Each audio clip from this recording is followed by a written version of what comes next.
I, Vasudha Gupta, And I, Shabas Khan. are honored to welcome Dr. Kavita Lalchandani Madam, Principal, KC Law College, Dr. Bindu Varyat Madam, Vice Principal, KC Law College, all teaching and non-teaching staff, and all the students present here. A very warm welcome to one and all. We're all gathered here for an event named Chai Pe Charcha, which is a comprehensive panel discussion by students. So, this would be our fourth episode of Chai Pe Charcha. We've already had 3 of them already with a various topics like right to vote and issues which are going on in current affairs, as well as issues or policies which are very necessary for functioning of our government and a country as the largest democracy of the world. Now, Chai Pe Charcha is as Vasudha explained, is a comprehensive panel of discussions of 10 students and a moderator. Our moderator being Ms. Meghna Devkar ma'am, and we have students from first year and third year law LLB from our very own college. And today they are going to speak about data privacy, a fundamental right. So that is all about it. They will speak for a few minutes. There will be a group discussion, and then the panel will be open for questions, and then followed by audience questions.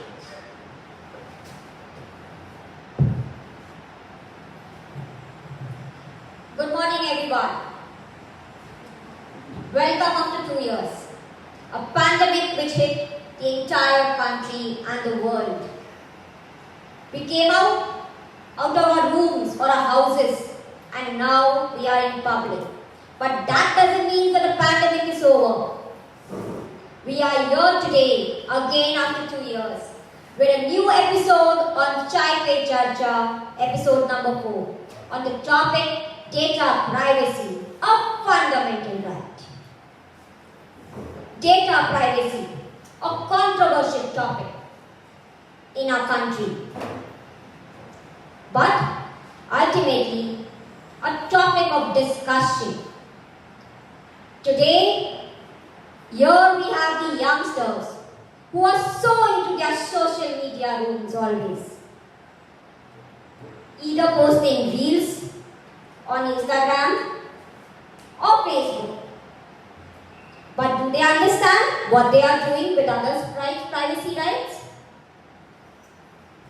And that is what here for a discussion is all about. It is said, privacy is a human need. We all should have a privacy. But then why violate some other rights of privacy of other people? Our constitution itself also talk about right to life and personal liberty, which also includes privacy. India, if you go to see, today is being protected. Around 1.4 billions of people in our country are being protected via the Information Technology Act. And ultimately, we are all governed under it. Right to privacy, a topic of discussion. But before we start with it, what is privacy? Let's hear from these youngsters. Thank you, ma'am. So today's topic is very interesting. Right to privacy or data privacy is a fundamental right. So, as we all know that we are in 21st century and the data and everything is going digital. Previously, the data used to be in the format of pen and paper and stuff like that, stored in rooms with cockroaches, as we say. But today, the data is going digital in any and every aspect. You see, the money is transferred digital, the messages are transferred digitally, everything is going digital. And in this digital world, as ma'am correctly said that what did you say just? Privacy is a Privacy is a human need. Yeah, human need. Privacy is a human need. Correct. That is the very fair point. But in this digital world, what I say is privacy is myth. Privacy is completely a myth in today's time when you have all your mobile numbers and everything linked to your accounts, social medias and stuff like that. So, because there's a good movie called Snowden. So, you all should watch that movie.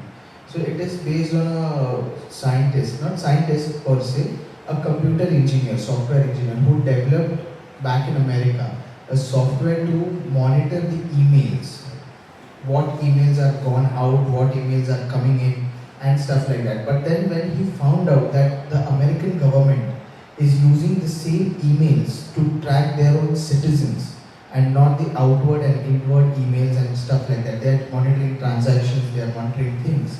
So that's when he flew to Moscow, and that's when he blew up the whole American data, what we say, surveillance thing.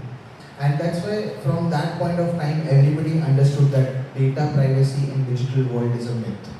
Which, because these phones that we are using, it is said that these phones are, even if you don't use the camera app, are still recording. Someone somewhere, something is seeing about you. So we need to be very careful when it is digital. We need to be very, very proactive rather than, I know this is a fundamental right discussion, but then when you have a fundamental right, you should be performing some duty of being very, very proactive in protecting yourself. That's what I would like to say. Now, let's hear an opening statement from Satwik Kar. So, thank you, ma'am. So, basically, we started off with data privacy. Now, data privacy, as Pranav explained, he explained it very well, what is data privacy and it is a myth. But now, the situation has come that we are speaking about data in monetary terms, like we have monetized data. So, how did we come to this addiction that something of our, like something that should be within the four corners of our very private space, that is being monetized and that is being used. If you use Truecaller or any of the apps, any of the free apps, you will find your email address listed in some of the email list. You just Google your email address, you will find ample of email list. Like when we know us, just because I was researching on this topic for data privacy, I am getting ads from LawSeeker about courses on data privacy. Even the government doesn't spare us, the government has eyes on us. So the statement of whether data privacy should be a fundamental right is in a very grey area. It cannot be considered as black or white. Of course, if it's introduced as a fundamental right, it should be that the process is going on. Like in the case of Justice Puthuswamy versus Union of India, the government, the court listed data privacy under Article 21, and but however, the magnitude that needs to be controlled should be very subjective. Because suppose somebody on internet being a free source, somebody doing something illegal, and if data privacy comes under the ambit of fundamental right, then again monitoring that would be a violation of the fundamental right.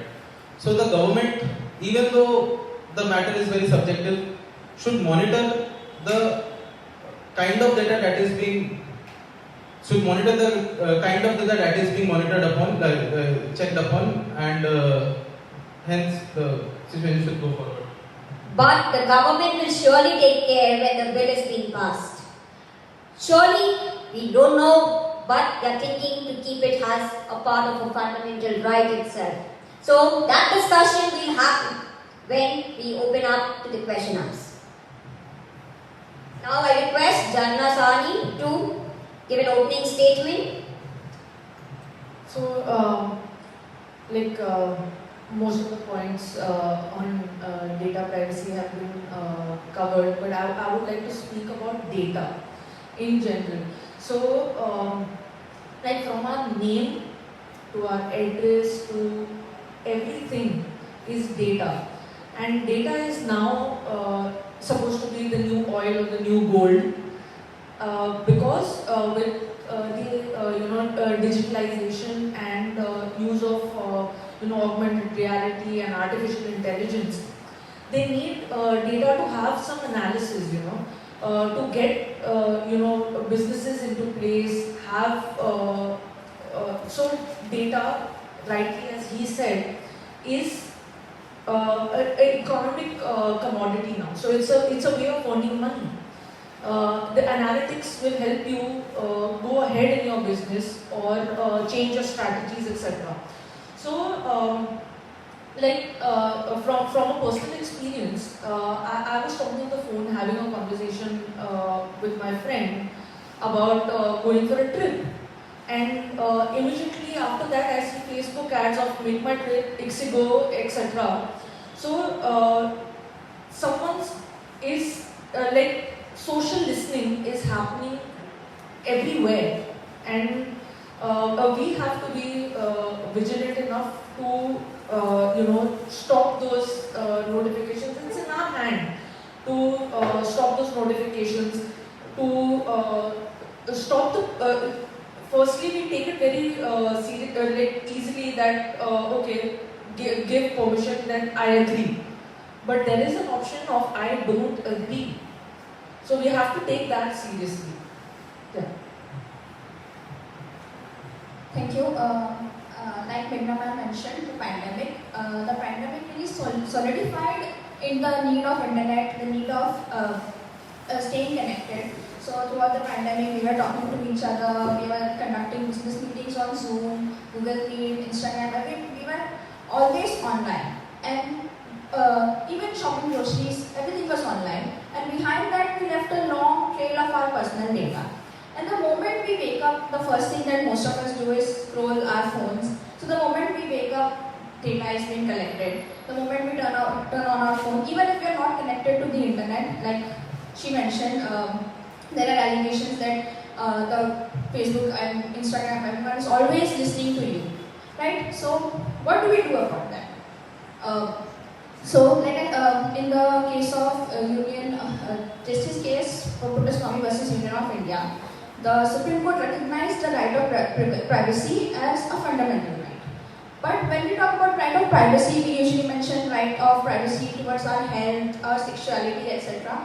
But we are neglecting right of data privacy. Like for example, if we talk about right of privacy regarding health, a lot of us use Practo to book appointments for our doctors and stuff, and we even book tests on Practo. So even if we get privacy regarding to health, inevitably it goes on to Practo when our privacy is violated. So and we can talk about like corporations using our data in a way that it is very unethical. So we can say that a lot of big claims are made by Facebook and everyone that we will protect our data. But if anyone remembers the Cambridge Analytica scandal, where millions of users of Facebook, where their data was stolen and it was used to target them for political advertising. So it was a huge scandal in America. But seriously, nothing came out of it. It's all tall words. Even in India, last year, Pegasus scandal, where the government was accused of snooping on journalists, activists, lawyers, a lot of people. Even that, it's still being probed by the Supreme Court of India. So it's not just corporations, it's the government. And both of them are sort of actively working against us. And we can say that, oh, the government is taking our data for national security and everything. Yeah, that's true. But what are the grounds? Are those grounds reasonable? Are those grounds just arbitrary? We have to examine that. And we as citizens have to proactively demand and question what exactly the government is collecting our data for. Even in the recent case of Mohammed Zubair, the Razorpay scandal, Razorpay immediately released everyone who had donated, everyone's details were donated to him. So why everyone? We have to ask that the grounds on which government instantly demands data from corporations, are those grounds clear, reasonable, or are they just arbitrary because government has some sort of vendetta against this person, or this person is protesting, or this person is working on a case against some minister or something like that. And like he mentioned, monetizing data.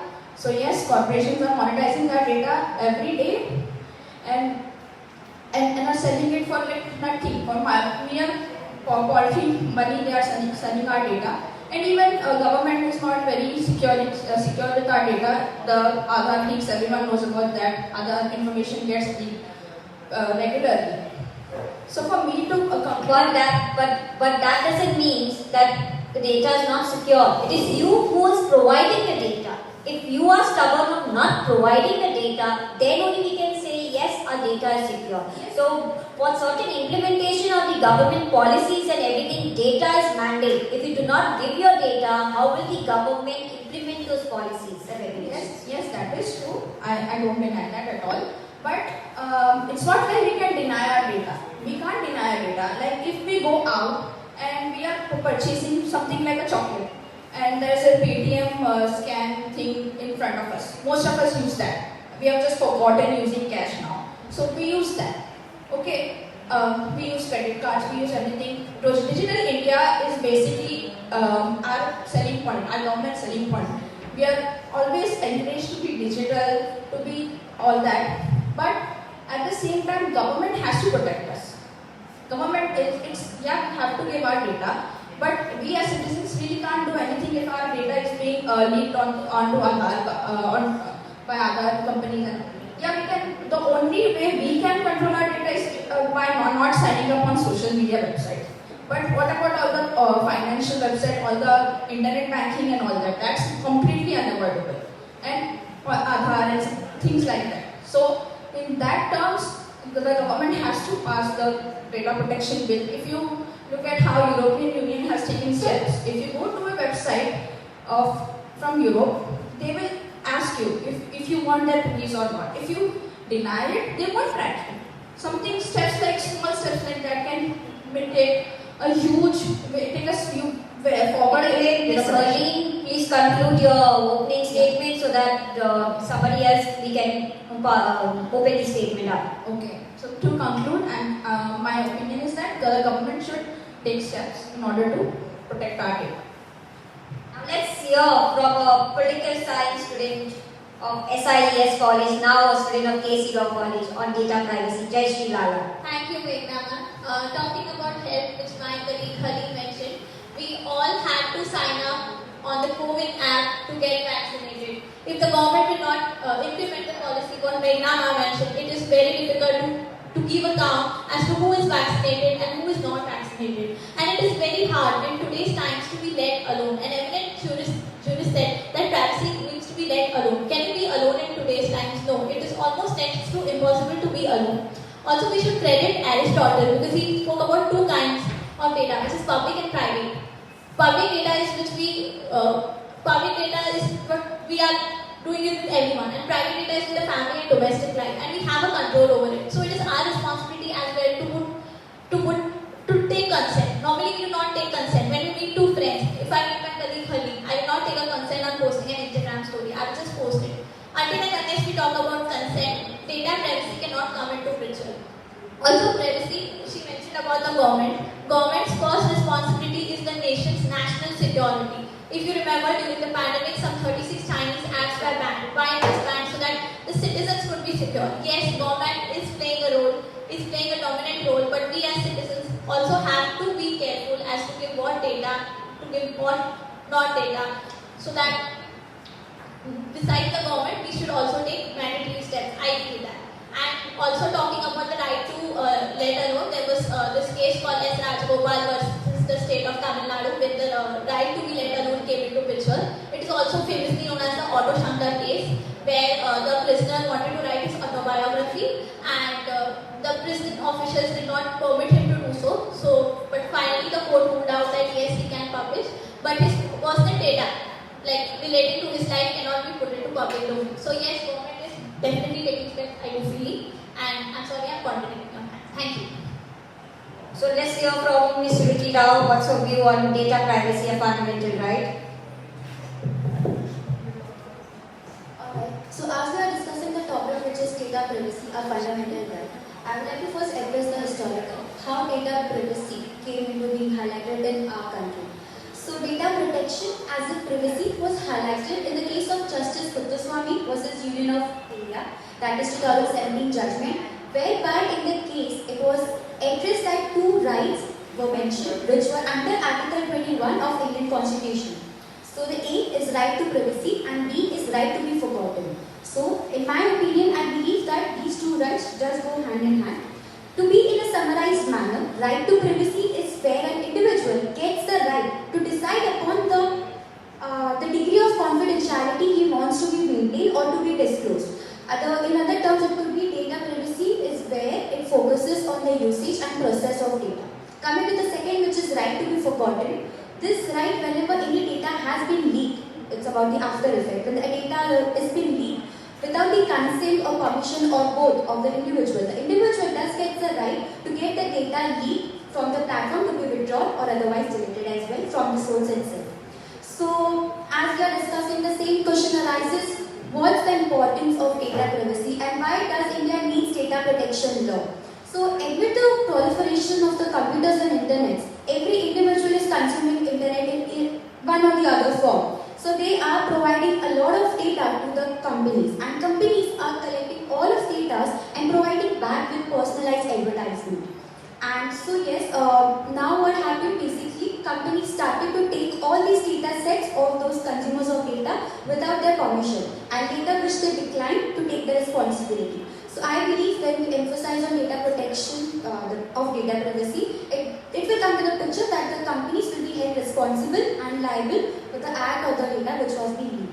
And when we data privacy, what's the main reason that we are so emphasizing, amplifying the term again and again? In today's era, as all of us are living the era which is digitalizing, in the way of digitalizing, data works as a soil. It is a new soil. Like any other asset which you like to be protected and used, you should know how it is being used. Data comes as the same. And the second is economy. Economy is also coming in the picture where our data has been uploaded either in private or in government. So when we move forward to that, data privacy does becomes important to be later on. So with that, I conclude. But when we talk about globalization, data privacy cannot be taken into. Otherwise, India will be standard bad. We are just developing. We need to become a developed nation, and that is what the government faces. So, some way or the other, some compromise needs to be done. No doubt, the government should look even at the fundamental right which has been mentioned in the Constitution. But that doesn't mean that you cannot say no to everything what actually has to be done. So now let's hear from Shraddha Dwivedi. What's her view on data privacy? So, starting with very simply, I would like to mention that what is privacy? Privacy is very simply, in a very simple term, privacy is something collecting, storing, and transfer of an individual's data, sensitive personal data. But when we, at today's time, when we look, in the last decade, it has happened that there is technological influence has risen in a very meteoric way. We have seen the meteoric adoption of technology. So, and the companies entirely function on the personal data of individuals. They cannot function without it. Previously, we did not talk about privacy because there was no concern about this. There were no technology, and so as it comes, we come to know about the pros and cons of every subject. So here, companies take the personal data of every individual and they work on it. They have to collect it. So and in the absence of no compliance, no authority to regulate it, it becomes very difficult, and the individual's informations are very prone to be get away and to reach and the transfer. We don't know where our data is going. So a comprehensive today we do not want a single rule or segregated rule, a set of segregated rules. What we need today is a comprehensive set of rules which the government started in 2019. They bought a bill, draft of privacy policy. The bill was passed, but then it went back again for parliamentary changes. There was some changes in, and it is said that the government is going to come up with in the monsoon session. So let's see what is there. But few basic things that I think should be very much included in is that data localization.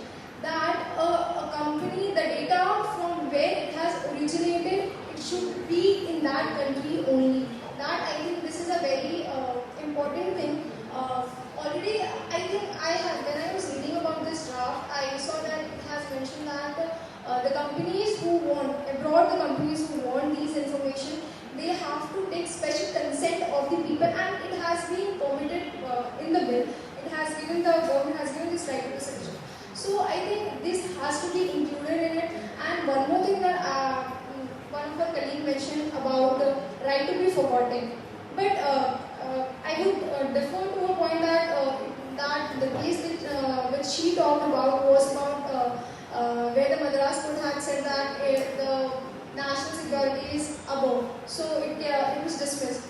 But here I think in European Union's bill, which they bought in 2018, they had specifically said that a previous information of an individual which is already there on the internet, if they want, after a certain point of time, they can go and say that I want to delete this information. You have to delete this because I do not want it to be present. Also, they have the whole consent, they have the assets. So to conclude, I think we need privacy policies in a very urgent manner, and I think it is in a very evolving process. Amendments have to be made continuously. So the two things which will ensure through privacy policies is that the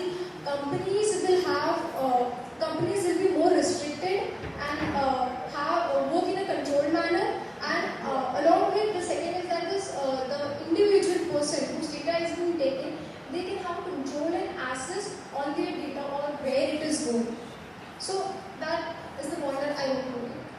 So let's hear from Tirtesh Jain. What's his view, whether it should be a fundamental right or not?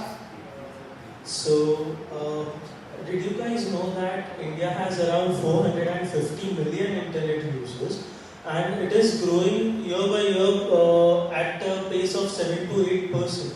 And with this, data is widely available and it can be used for both good and bad purposes. And that's why it is very necessary to regulate and control this data.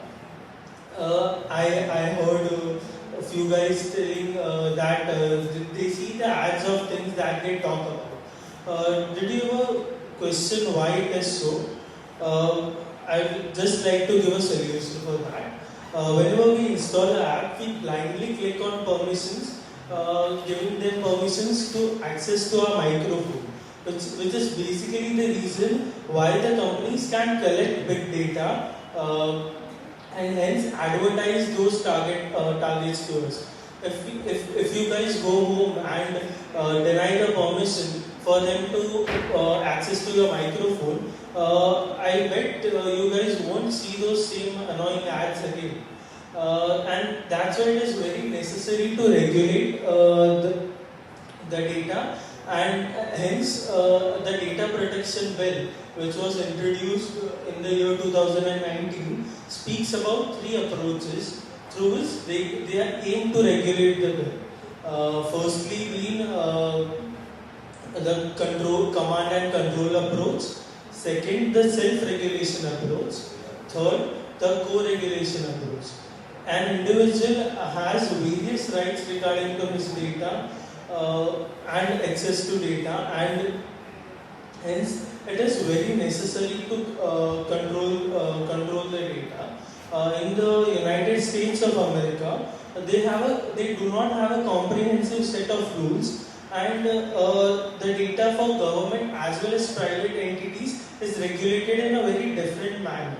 But as long as the private entities tell them that where the data is put to use, it is alright for such data to be collected from a person. Meanwhile, in the European Union, the general data regulation rules say that they have a comprehensive set of rules, and it is very stringent on how the data is to be collected and how the data is to be put to use. So, our data protection bill takes the best from both of these set of rules and is aiming to put the data to social good. I would just like to conclude with that. The privacy is of various types, not just of data but of our workplace, family, medical, work and children. We need to be very careful before blindly accepting any rules or giving permission to the apps and websites. And I would just like to conclude with that. So let's hear from Mr. Tushar Khatri, his views. Thank you, ma'am. For me, data privacy is like it is that part of that personal data which should not be shared with the ones who should not have an access of it, and the ability of an individuals to determine who can have the access of it. Now, how we should protect our why data privacy is important. Data privacy is important because every individual should not have an access about which he should not know about it. And as Tirthesh rightly mentioned, that every in the era of digitalization, every electronic gadget has a microphone and Bluetooth installed in it. So whenever we sign Google Forms or something like on Instagram or social media sites, so the owner or the maker of that form has the personal information of us, and they try to fetch out the information which is not required, which is not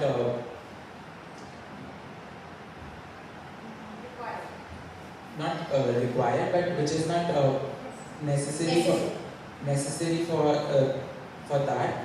And Okay, fine. So we have heard all the youngsters' view on data privacy. Some talks about social media, some talks about economics, some talks about the European Union, and ultimately we could say only one thing. The reason why we are discussing here is basically Justice Sri Krishna's committee had recommended to modernize the data privacy and the personal data which is being there by introducing this bill. Now, I would like to ask Jai Shri Lala a question which is relating to say whether the Information Technology Act of 2000 protect the privacy of the Indian citizens. Yes, it does protect the privacy of citizens because it has a punishment which is 2 years of imprisonment if the person misuses the data and a fine of up to 1 lakh. But talking about Privacy and Information Technology Act, do you think that really the Information Technology Act is working out in today's time? Yes, it is sort of working out in today's times because like I mentioned about the COVID portal, because we want to become a developed nation, so we need data to be at par with other nations. So yes. Actually, do you really think that the government giving a contract to the third party and then collecting the data would be justified for us in our privacy? No ma'am, but everything comes with a reasonable restrictions. So. There's no reasonable restriction mentioned under Article 21 of the Constitution. Reasonable restriction, that means an amendment needs to be brought. And amending the article, fundamental rights, it's impossible if you go to see. So ultimately, next question we'll ask to Pranav Vaidya. Better privacy in digital India, when we talk about everything, the present government's motive aim, and I could say, is digital India. Everything should be digitalized. That is where demonetization happened in the year 2018 itself, when the Narendra Modi government in November brought up that demonetization. Are we ready for the trade-off in today's time? Nice, tricky question, ma'am. So yeah, as I started saying about data privacy with the respect of digital India, so I agree that it's high time that we go digital. So if you see in foreign countries also, in majority of the developed countries, people are going digital. Every single person there knows how to do it digital, how even the US is casting votes. They elect their president by giving digital votes. This is something that we could just keep imagining as of now in the country like India, because we have certain restrictions like population and stuff like that. But going digital is one of the mandatory and to-do list for India as of now. And yeah, I think we are ready for the trade-off that we can go ahead with being digital with the data privacy. Because see, now we say data is an ocean, and some boat has to sail in that ocean if you want to cross it. So you have to be the part of the ocean if you want to cross it and get along with it. But with that, do you really think that everybody knows how to swim in the ocean? no, might not necessary. People on board know swimming, but that's what lifeboats are for, and that's what life jackets are for. These life jacket and these boats will be like the data protection bill and So everything. who will be the life jacket for us over here? The government, not the government. Really? Is the government really coming Not the on government. the grounds to be the public's life jacket? No, I would say not the government specifically, but the bill or the rules or if they properly make an act, if not rules, if they properly make a statute for it, it will come as life jackets and lifeboats for the passengers. But talking about digitalization, in today's time, you see India, the villages are still not having lights in their house. So how can we say digitalization? And that also a trade-off thing. And teaching them a Google Pay or say a BHIM app transaction is also very difficult. Awareness is not there. They are not educated also. So that's also another major reason we are lacking behind. So how can you say everything can be a trade-off and a privacy will be secure for that? So if we have observed the Google Pay and transactions specifically were very limited pre-pandemic. People hardly used to do net banking, NEFT, RTGS and stuff like that. They still used to, even though there was ATM cards long back, the ATM cards were introduced long back, people still used to go to banks and deposit checks or deposit the slips and withdraw the money and stuff like that. But then they got used to it. And I think this, because of pandemic, everybody sees pandemic as a problem, but I see it's a boon to the digital India, because I observed this thing particularly that after the pandemic, even the small vegetable vendors and people like rickshaw, now we say that auto drivers and vegetable vendors are not even educated. We presume this, they might be. I am not saying that they are not educated, but we presume that they are not educated, that's why they have taken up this occupation. You can't have a presumption. Even our current Chief Minister of Maharashtra is 11 pass and was a rickshaw driver. Yeah, that's what. So, but that's what we are saying, that they have taken up this because of certain things. That's why I'm not claiming anything, but we presume this, and that's why we say that these vegetables and all, vegetable vendors and all, but they also started using Google Pay. Why just Google Pay? Why just a phone number? They started to keep But QR Google codes. Pay, ultimately, you're giving your information to the third party. Talking about BHIM app, ultimately, that I think is governed by the government. Correct. NCBI, the thing which is being there, who's handling the entire portal. But Google Pay, you're giving your information to a foreign country person. But then again, the Google Pay, it also is carried out by the banks. So there are banks like ICICI and HDFC. The Google Pay is affiliated with them to carry out the monetary transactions. And the data that you provide is the back-end process or the app maintenance process or the app building process is being done by Google Pay. Because obviously ICICI would not have that manpower or the capacity to build such an app where people are using. Now, if you have observed, specifically talking about monetary transactions, then ICICI and HDFC have apps like PayZapp, HDFC have PayZapp. But they are also a privatized bank. So ultimately, even our money right now in this private banks are also not secure. But every person like say Nirav Modi who flees the country, run away, where can we say this is being secured, right? Correct. But then some or the other way, ma'am. See, again, this is a very vast topic. Some or the other way, we have to find a way if we want to be digital. If we want to see now, if we are on this question that whether we want to be digital or not, then there is no point in going ahead with any of the further movements in digital India. First, we need to get a clarity on whether we as citizens, we as government want to go digital or not. So if we are ready, if we, you, me, everybody on the panel, if the audience are ready to go digital, then there will be ways, like rightly suggested by some. We are ready. The panel is sitting and right now going digital only itself, you know. Yeah, in fact, we are recording it and we will be posting it. You know, it will go somewhere online because. So, as they rightly said, we have certain things in our hand. How many? So, with this, how many of us, while signing up, while we made UPI IDs, everybody made UPI IDs. Then you posted. So you know, there's a specific thing.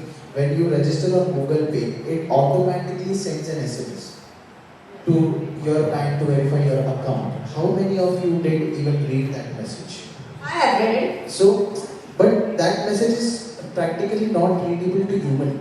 It has got, it has got percentage, then some numbers, then alphanumerics, and then symbols. You know, it is something that is completely technology related. And if we want to go to that extent of discussion, then I think the people who are there, who are sitting there for keeping an eye on technology and how data is traveling in the technological loop, then it would be better to understand from their perspective. But for me, what I would suggest or what I would say is that obviously data privacy is a thing. For this, I would like to also mention one thing. In 2016, in San Bernardino, there were killings, there were shooting happening. I mean, 2 terrorists shot around 12 people, 10 to 12 people in San Bernardino, California. So, the Apple, I am an Apple user, that's not my personal bias, I'm giving this as a reference. But Apple is so strict on their data privacy, okay? They are so strict that they did not let FBI unlock a phone of a terrorist that was caught. So, such steps can be taken. But why Apple would take such steps? Because they have reached that level. They don't care if they are strict on their data policy, their money, I mean, would there be any business to them or will there be any monetary refunds or not? They are not. They are at such point that they don't care. But for a country like India, we need to have these connections, exchanges and stuff like that to reach that. And once we reach there, we would not be caring enough. We would also say that, boss, this is our data, will not give it. If you want to be the part of it, be the part of it on our terms or not. But as of now, there will be compromises. There will be situations where you have to handle it with a, chatur तरीके से हमें उसे handle करना पड़ेगा. There will be situations like that. So we have to work accordingly and see change is the only constant as we all know. So there will be changes. Our constitution has been amended from time to time as and when necessary. The acts are repealed, new acts are brought. So law is like a change. It changes over the period of time and social circumstances. So that's why. Very well said, law is a change. That's why we say society changes the law and the law changes the society. As he said, when we're talking about data, expression should be there. Now when we talk about expression, what is data? Generally the information what we are giving. And when we say about information, it is governed under Article 91A of the Constitution. So my next question is to Satwik Kar. Is right to information versus right to privacy a hypocrisy in today's time? Thank you for the wonderful question, ma'am. This is the very point I was getting to, trying to conclude with this. So basically, let us understand what right to information and right to data privacy is. Both are fundamental rights.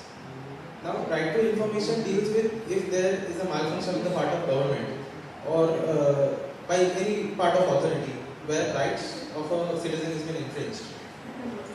That comes under the ambit of right to information. We can get the information of whatever the malpractice had occurred under the right to information. Now, right to data privacy is such that I don't want my personal data to be out to the world. However, I cannot say that I won't publish my birth certificate to my college or I won't give my original documents to the college. We have been giving proof of information from time immemorial. So right now, when it comes on the internet, we must be aware of the fact that our data doesn't go in the wrong hand. So now we know that there are something called as data brokers. So they collect our data and then they sell it. Where the data goes, nobody knows. Even when I was researching for the topic, I came across the word data brokers, or else I had no clue what data brokers were. So the thing is, we must protect our data not from the government, but of course, if the government is snooping, then again, if the government is snooping on our data, then our only weapon is RTIs. We will file. If my biometric gets leaked, which I have presented in my Aadhaar card, then RTI would be my weapon to get to know who is at fault and for whom is my data leaked. So I feel that they are the side of the same coin, and they are completely harmonious to each other. In no way they are hypocrisy. Now, when we talk about data protection, India is the only country who is lacking with the law. We all know. Discussion has started long time back. Government talks about digitalization and everything. But when did they introduce the bill? 2019. It's now 2022. 3 years till now, not yet brought a law into the picture. The effectiveness has not been there itself. 2019, when it was being presented into the parliament, again, it was being sent back to a parliamentary committee to suggest some changes and recommendations so that it does not violate the fundamental rights of an individual. And my next question is to Shruti Rao, where I would like to ask, is data protection sufficiently mature enough to stand today? Ma'am, when I ask myself that question, it becomes very conflicting to answer. To be precise, is that when it was introduced, the data protection bill, it came in the year 2019 and it was sent back for various alterations in that. So when I see the protection bill, it has very clearly distinguished between personal data as well as non-personal data. If we see everyone, the point that they made, it is right, but in a sense, it's been a mixed up for a sense. So if we see the division between the personal data and the non-personal data, in this bill, it was very clearly divided, personal data as sensitive data and the one which is critical personal data, for which government has suggested what has to be done. Like for example, they have decided to call upon Data Protection Authority to recruit data protection officers in various companies. But even after all that, there are various things and elements which has to be considered when it comes to the personal data, which is the name, address, caste and everything. What if the person doesn't want that even to be disclosed? The government does make a very good point that it is for the functioning. But yes, it is encountering with each other. But in the bill as well, it is clearly mentioned that the government will be governing the authorities and the officers as well. If you see, it has mentioned which is carte blanche, which gives the power to the government when it is required. They'll only use the data when it is required to either processing for any sections or any kind of a thing. So yes, it's very conflicting for me. So. When we talk about personal data and non-personal data itself, ultimately, business. When a person is having a business, his occupation, trade of his own choice, which is also a fundamental right given to us. How will the business comply with the new privacy law? My question is to Shraddha Dwivedi. Because today's time, even on Instagram and Facebook, people are doing business. Coming on Zomato, on Swiggy, business is happening. You can open you can register yourself for a business and your trading starts off itself and everything. So how will this comply with the new privacy law? Because everything is being shared, then what is the use of having a privacy itself? So to start with, I will give a very recent example or a very common example that when we book Uber or Ola, we give our location, it asks for location, and then there are also certain apps that also ask other additional information. So the thing is that what are they going to do with that data and where are they going to store? So the thing is that what we want is that you can only take the data that is relevant to the point. You cannot take anything more than that. So there we have to bring a mark.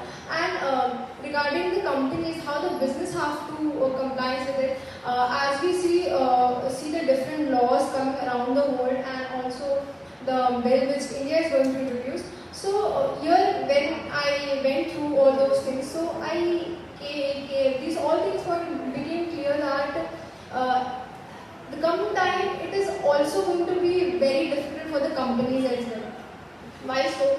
Because they have to keep an eye on a set of regulation along with other different set of rules, along with international rules, and which are also subject to changes. So for them, it is going to be a very complex issue as well, and they have to hire additional employees. They have to hire lawyers. I think this is going to be a boom for lawyers as well. This is privacy law is going to come up. So they have to hire, and additional thing that they have to do that they have to prepare a policy design where they have to revamp their organizational, analytic and managerial, everything they have to revamp, and the analytic and analysis of the data of the companies have to go continuously, have to go on auditing as to what is going on, and everything they have to comply.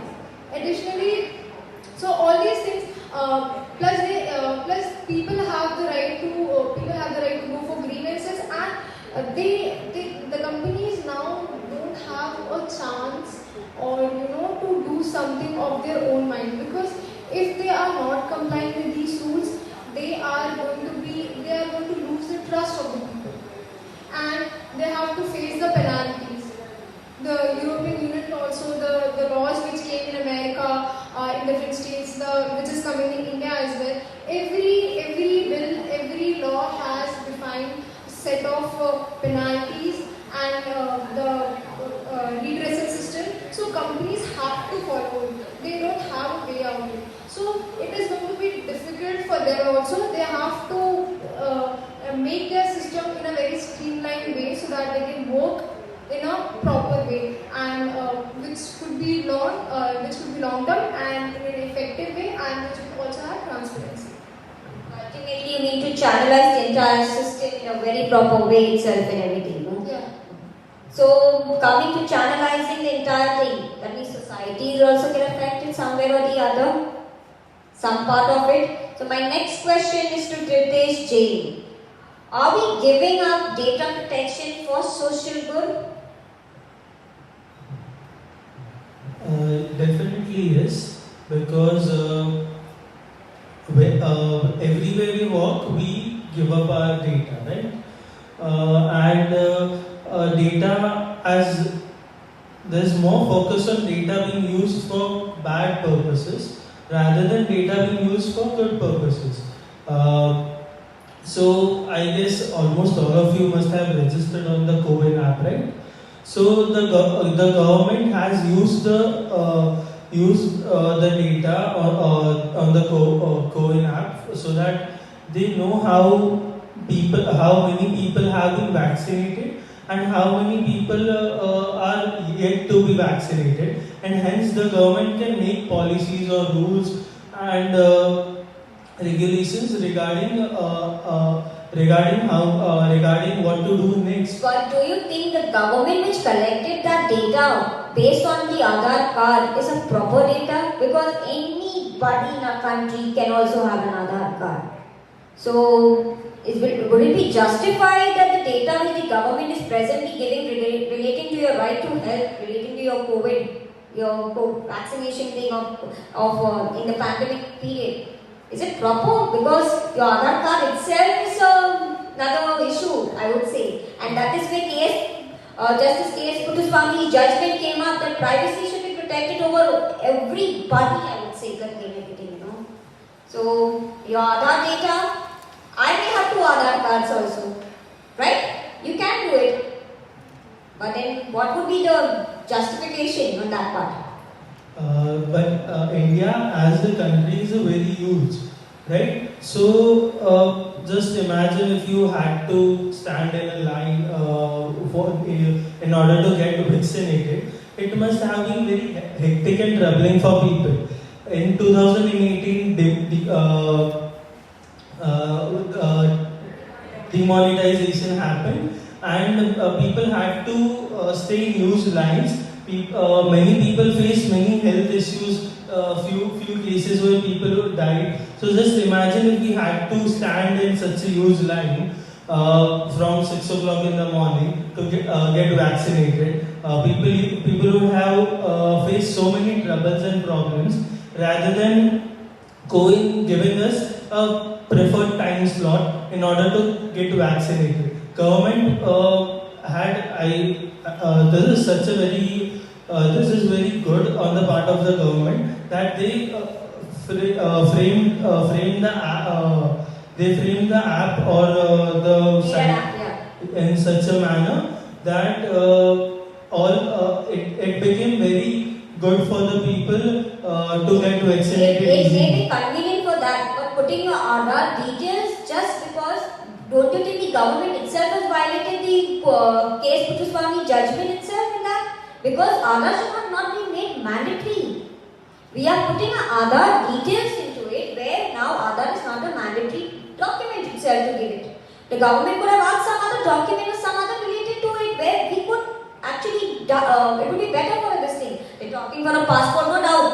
Everybody will not have a passport itself. But such one document would be there with an individual where the data could be collected by the government. Why the Aadhaar?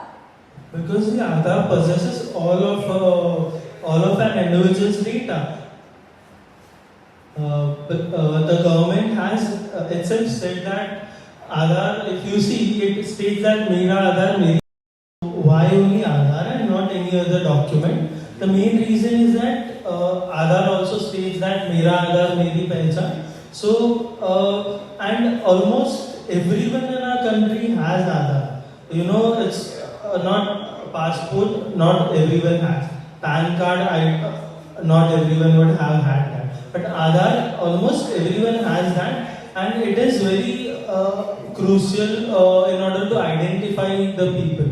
No matter how people have achieved the Aadhaar card. Yeah, how people have achieved the Aadhaar card. So why Aadhaar? Because see, anybody can forge any other document, but your thumbprints, it is very, very, cannot be reproduced. It can be traced, but it cannot be reproduced. I cannot reproduce your... That also can be done in today's digitalization world by doing something where, when a crime is being committed, some different fingerprints are there. So ultimately, that's also happening in today's time. That is just placing them. Yeah, you can pick it up from somewhere and place it. But when you actually go to make an Aadhaar card of yourself, you cannot have something on your handprints and put and then get an Aadhaar card of a false identity, is what I feel. But that's why, because handprints are very, very important. But dermatologists in today's time can do anything. Yeah, true. Again, there's a grey area in this. But more and more, that's I feel it's because it's your thumbprints and retina is been scanned. That's why it's secure, and that's why maybe Aadhaar card. Actually, I know someone personally. He was staying in Rajasthan, and his father stayed in Mumbai. And his father used his own retina and his own fingerprints to get an Aadhaar card for him back in back 10 years back. It happens all the time. It happens all the time. Nobody discusses it. It's the elephant in the room. Nobody discusses it. But we can't really trust that the biometric information of some person is actually that person. So using biometrics or anything ultimately all has a pros and cons itself and everything. And everything we can say is ultimately privacy is being violated itself and everything. So my next question is to Harleen. Is your right to privacy an absolute right given to an individual? I would say no. I think no right in this world is an absolute right. It all comes at a cost. It all has certain restrictions. Reasonable restrictions is what should be imposed. So when we talk about data privacy, say someone is accused of a murder, and the police agency sees their laptops, their mobile phone, both of the victims and some suspects or possible suspects. So the suspect and the victim's family can't go to the police and say, oh, you have violated our data privacy, you have taken our information and stuff like that. It is, if you want the murder suspect to be caught, you have to have to see what was being discussed by the suspects and everything. But if we remember the last year Aryan Khan's scandal and his WhatsApp chats between him and Ananya Pandey were flashed all over. Every single news channel was flashing those. So what do we do? Aryan Khan's case is ultimately a celebrity. So do not compare that with a common man itself, you know. Yeah, I'm just using that as an example because he was a celebrity, his privacy was not respected at all. But if we are talking about the common man, say you have some kind of compromising information, any kind of even video on your phone, and a police officer gets a hold of it. Do you trust a police officer to not leak it? They can come up to you and say that, oh, I'll leak this video. We have to keep a trust with our governmental agency at least, you know. So that is where, and in K.S. Kuttuswamy judgment, I think we all very well know that privacy was absolute, you know, in itself. That is where right was being protected under that part of the Constitution, that is Article 21 of the Constitution itself. So, no doubt, but talking about your views, that's a different point itself and everything. And if you go to see privacy, why not to be an absolute? Because we all, even in today's time, in this hall where we are sitting, our right, I would say, is not absolute. Because we have the CCTV surveillance going on all over things itself, you know. But ultimately, even that should not be there because it's our right? Our right is being given from somewhere. Even in national security, government has the right to take up your information if there's some kind of terror threat and anything like that. The government will take up your information. The only thing is that whether the grounds on which they are asking for our information is not arbitrary. They have a very solid reason behind it. It's not vendetta. It's not anything like that political, or they don't want to snoop or work in cahoots with some kind of corporation to manipulate an election like in America, the Cambridge Analytica thing I mentioned. As long as it's not that, the government does have right in order to protect us to take our information. Ma'am, also it is not absolute because our government conducts census. The last I think happened in 2011, which is not absolute. Today many of my colleagues here are sitting who belong to the linguistic minority. Had consensus not been done, well, they would have come to know that we are Sindhis and we are limited in nature. The minority category would not have come up. So it's really important. To sum it all, sum up the entire thing, I guess this right to privacy is absolute until and unless I am not injuring somebody else's right. Absolutely, which your youngsters are injuring right now by putting reels and memes everywhere, right?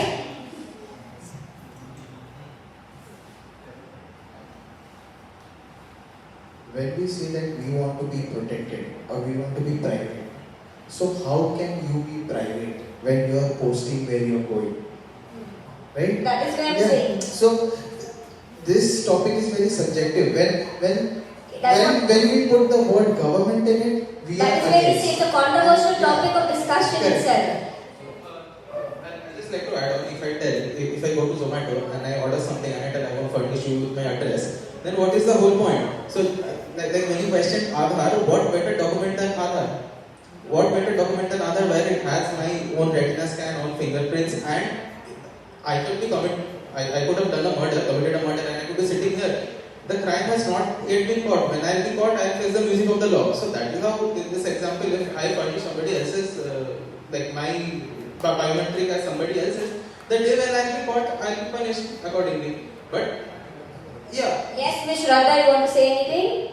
Yeah, I want to add that previously we saw that companies didn't used to ask any permission, still they don't know, but there was this cookie thing introduced and they would ask that we are going to, for your better experience, we are going to take it. So when we see, even if all of us think and we realize that how many of us really did read all those things. No, since we want to use the website, we just go and click it. Okay, just give it, we want to read.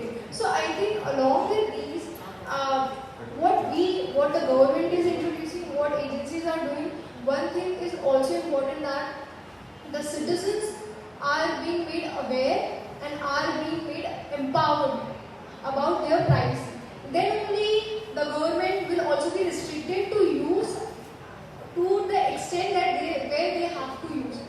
So I think it has to now, it is time that it has to go both the ways.